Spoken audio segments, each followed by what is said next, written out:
Mengenai adanya rencana pembongkaran bangunan, pemberian surat peringatan belum didapat oleh pemilik bangunan wan warga Jo belum memiliki tempat tinggal nang baru, lantaran belum mendapatkan SP3 dari Satpol PP Banjarmasin.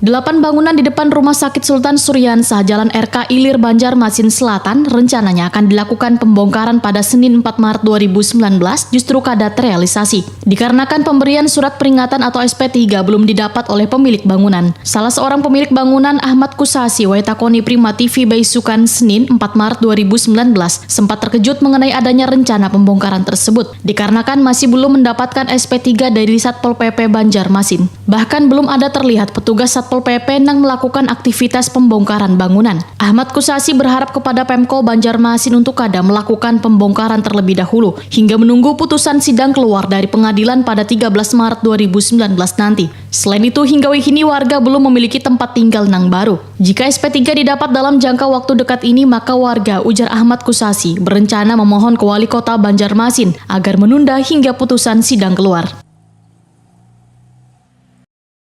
Apakah sudah ada dari Satpol PP untuk SP3 dan rencana pembongkaran bagaimana? Untuk sementara ini belum ada surat Satpol PP yang SP3-nya.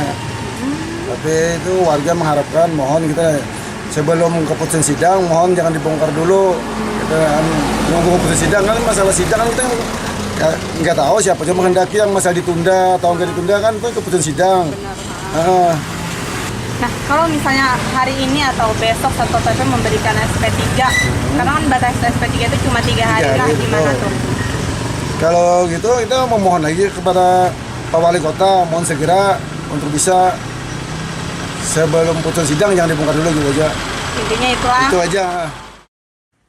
Sebagaimana diketahui, Jalan RK Ilir Banjarmasin Selatan itu nantinya akan dilebarkan untuk mendukung fasilitas pembangunan Rumah Sakit Sultan Suryansah Banjarmasin, sehingga keberadaan 10 unit rumah di depan rumah sakit tersebut harus dibebaskan. Namun pembebasannya berjalan kada sesuai dengan harapan, hingga konsinyasi masuk persidangan. Bahkan duit ganti rugi telah dititipkan ke pengadilan. Warga pun melakukan gugatan kepada Pemko Banjarmasin hingga akhirnya menjalankan beberapa kali sidang. Nang putusan akhirnya semestinya dikeluarkan pada tanggal 28 Februari 2019 lalu, namun mengalami penundaan hingga 13 Maret 2019 nanti.